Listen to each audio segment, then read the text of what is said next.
har'a haala kanaan anis waayillan kiyyas dhufnee sochii magaalaa Awwadaa jiru arguudhaaf carraa argachuu keenyaaf guddaa gammannee jirra. Jaalalaan haarawaa ta'e waan nu simattaniifis guddaa galatoomaa ulfaadha isiniin jedhu. Uummanni Harargee uummata jaalalaati. Jaalala immoo kan beeku gootatu jaalala beeka. Namni sodaattuun damooroon namatti aanoo baati, namatti dhaadatti, naman jaalattu, nama ifatti. Goonni immoo yoo lolla barbaachises maal akka gochuu danda'u waan beekuuf hin jaalata, garaa bal'ata, hin hammata, hin gushu. Uummanni Harargee fakkeenya kanaa waan taataniif baay'ee isin jaalannaa, baay'ee isin kabajna. Jibbi aanoon namatti dhaadachuun hundumtuu gochaa warra sodaattutii, warra mo'atamuutii, warra daboorooti malee gochaa warra gootaa miti. Gochaa warra gootaa mallattoon gootaa inni jalqabaa fi inni dhumaa jaalala. Goonni yoo mo'aterree ilmoo isaa godhata. Kanaaf Oromoon sirna guddifachaa keessatti, sirna gadaa keessatti ilma boojuu kan jedhuuf Oromoo waraanee erga mo'atee booda diinan godhatu, garban godhatu, ilmoo godhata. Ilmoo boojuu jedhaan. Booji'eetu ilmoodhaati jedhaan. Diina isaa ilmoo godhata gootu. Kanaaf karaan injifannoo, karaa kana Oromoos waggaa dheeraadhaaf, jaarraa hedduudhaaf, waggaa 3,000 oliif injifataa godhee asiin kan ga'e. Ammaan boodas karaan Oromoo injifannoo isaa irratti tiksus, injifannoo olaanaadhaaf geessisus karaa jaalalaati. Jaalalli mallattoo gootummaatii. Kana waan qabdaniif Rabbi kennaa kana waan isinii kenneef baga gammaddan, baga abbaa kanaa taatan.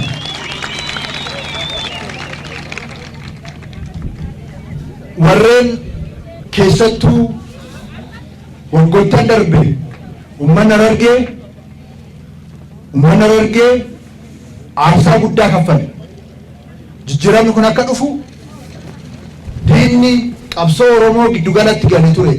Fiixatti baasuudhaaf uummata Harargee hedduu buqqisaa ture. Hedduu aarsaa taane kaffalchiisaa ture.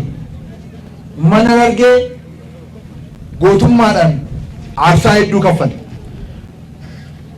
Kan isinitti duulamaa ture, kan nutti duulamaa ture qabeenya keenyaaf, qe'ee keenyaaf, kan namaa waan barbaanneef miti. Keenya barbaadanii nutti duulaa turan. Warra keenya barbaadanii nutti duulaa turan bakka isaanitti galchitanii jirtanii baga injifattan. Kaan Rabbi isinirraa fuudheera, kaan mana hidhaa galeera.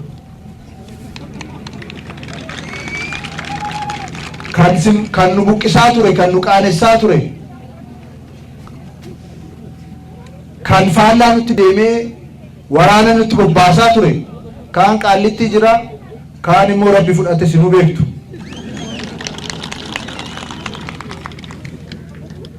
Injifannoodhaan aarsaadhaan as ga'e.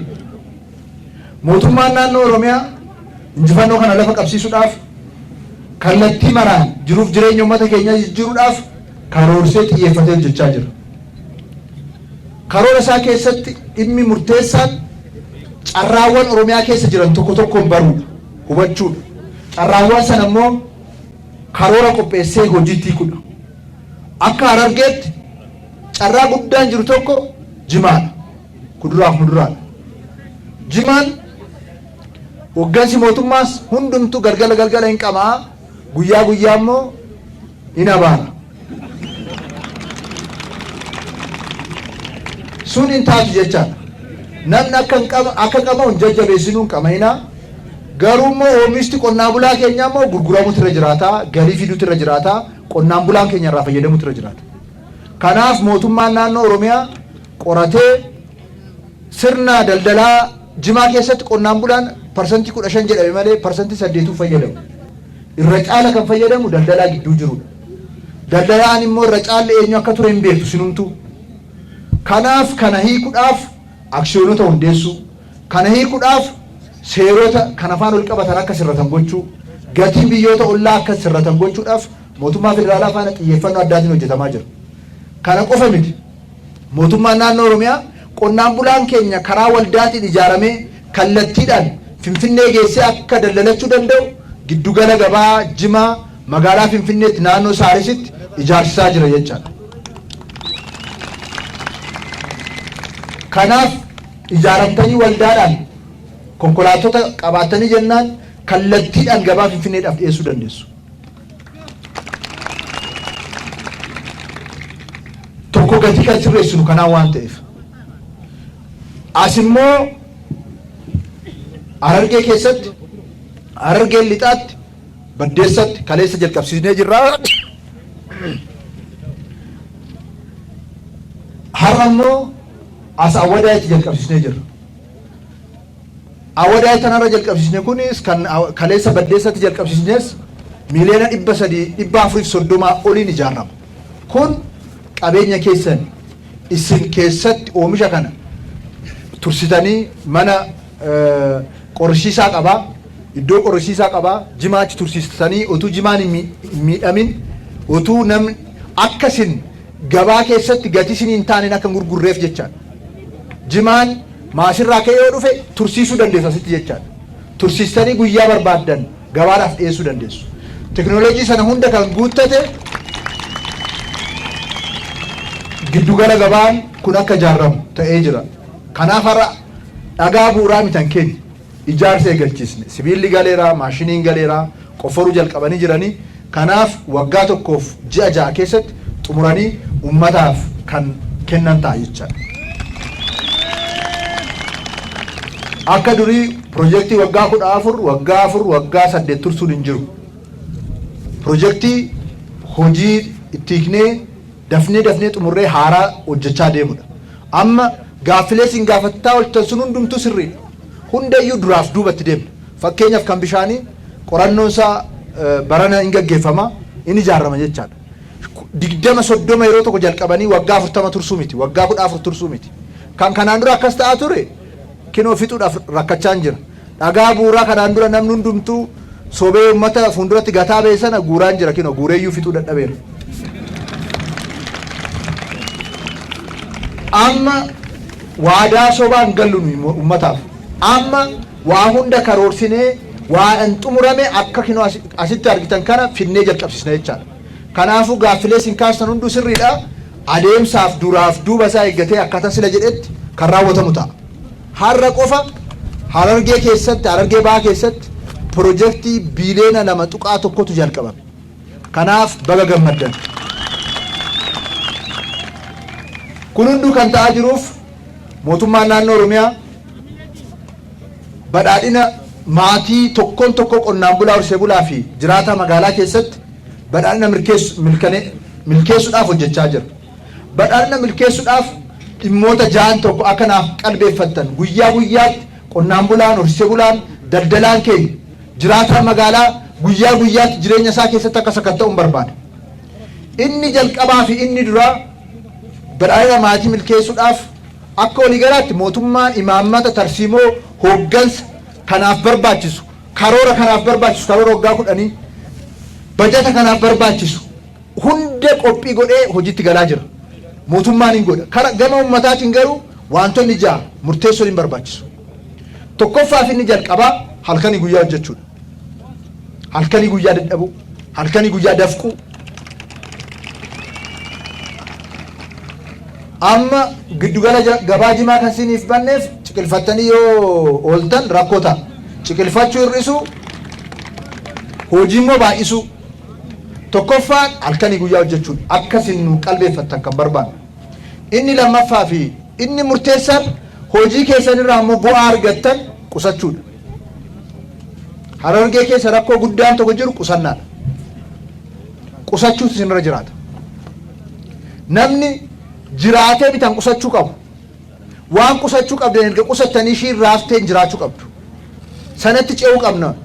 Sanatti ce'uu baannaan badhaadhina maatii mirkaneessuu hin dandeenye. Kanaaf qusachuu qabdu. Lammaffaan kan.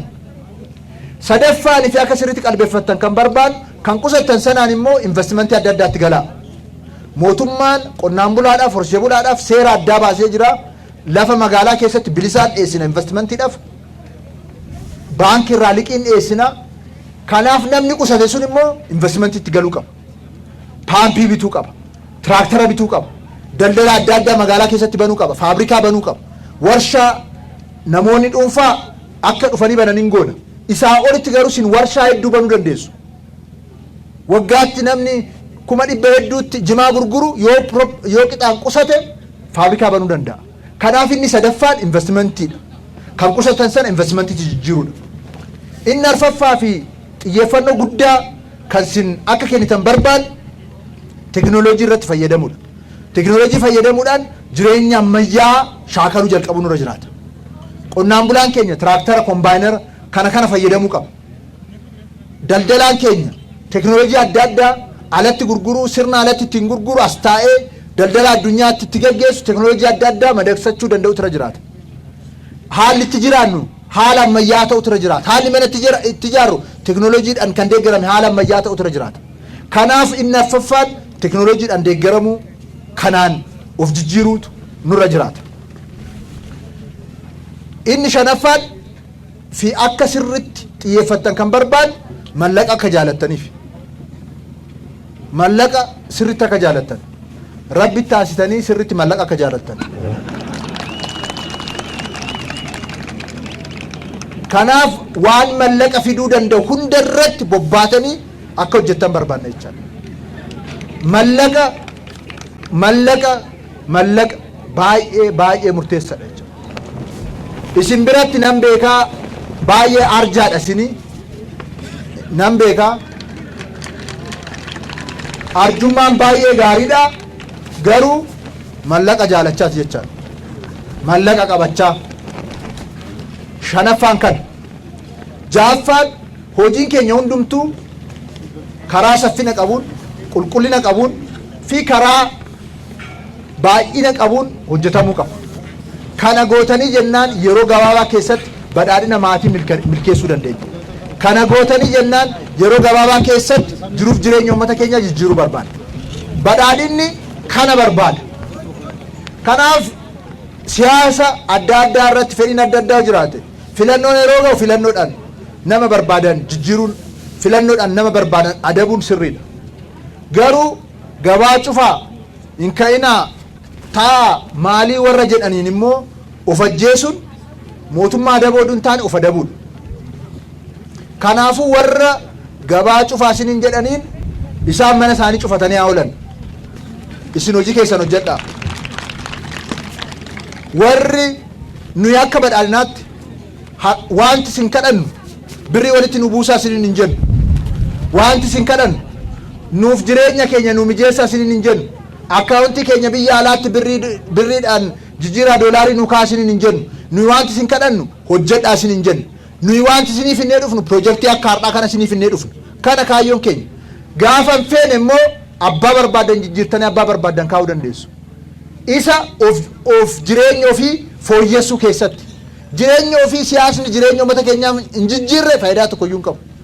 Siyaasni baaf gala keessan hin mijeessine, siyaasni qabeenya isinitti hin horre, siyaasni jiruu kaleessa turerraa jireenya fooyya'aa hin finne, piroojeektii cimaa hin finne faayidaa tokko iyyuu hin qabu.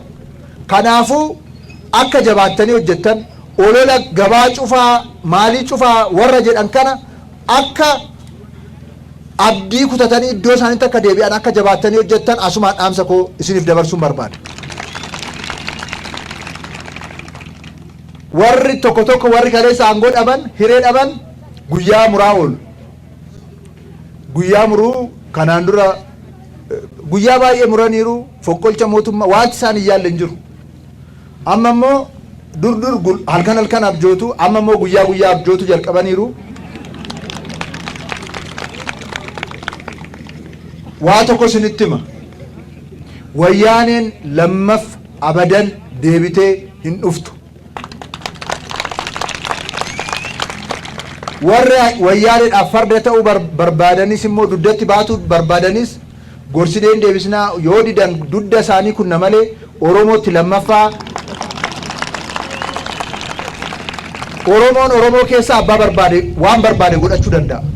namni garuu Oromootti lammata diina baatee dhufu jecha kana bara. Kanaafuu 25 jedhanii hin taane 30 isaarra dhume borus hin dhufaa. Oromoon 30 taanus itti fufaa 30 waggaa 30 dhufanis 30 dhufu hunduu itti fufaa. Abjuun burjaajiin diinota keenya awwaalamaa deema. Kan itti fufnuuf immoo jireenya dhuunfaa ofii mijeeffachuuf miti. Kan itti fufnuuf alatti deddeebinee jiraachuuf miti.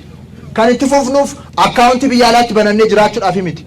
Kan itti fufnuuf jireenya uummata keenyaatti jijjiiruudhaaf, haqa, bilisummaa, walqixxummaa lafa qabsiisuudhaaf, kan kaleessa jaarraa abbaa gadaa fa'aa Elemoo Qilxuufaatti wareegaman sana milkeessuudhaaf itti fufna malee dhimma dhuunfaadhaaf miti jechaadha. Hattuu warra immoo nu keessa hattuu fi warri dhibaa ta'an jiru. Warri hojiin jaalan, warri garuu teessoo jaalatan. Teessoo harka lamaan of jalatti qabatanii warra deeman. Isaan sana yoo dandeenye teessoo irraa fuuna, ooliidhan immoo teessoo isaanii harka faana achitti hambisna jechaadha. Hattuun kan uummata hin gargaarre, kan uummata nu tumne, hattuun nu hin barbaachistu. Hattuu of keessaa xaragaa deemna jechaadha. Mootummaan naannoo Oromiyaa tarkaanfii fudhachaa, mootummaan federaalaa qulqulleessaa deemna jechaadha. Abbaa barbaade yoo ta'e, abbaa barbaade maqaa uummata Oromootiin kakachaa biyya alaatti mana ijaarrachuun hin danda'amu. Maqaa uummata Oromootiin kakachaa fi boo'aa ofii jireenya mijataa alatti mijeeffachuun hin taatu ammaan booda hin taatu. Namni Oromoof qabsaa'uu barbaadne adabatee taa'u. Kan qabsaa'uu barbaade immoo qulqullummaadhaan, karaa sirriidhaan, karaa haqaatiin humna qabu, beekumsa qabu, dandeettii qabu hunda uummata isaatiif oolchuu, jireenya uummata isaa fooyyessuudhaaf oolchuudhaaf jabaatee hojjechuu danda'utu irra jiraata. Baay'ee sin jaaladhaa, baay'ee sin kabajaa. Injifannoon keenya itti fufaa. Moortuun hin moortii, hortuun hin hortii. Galatooma.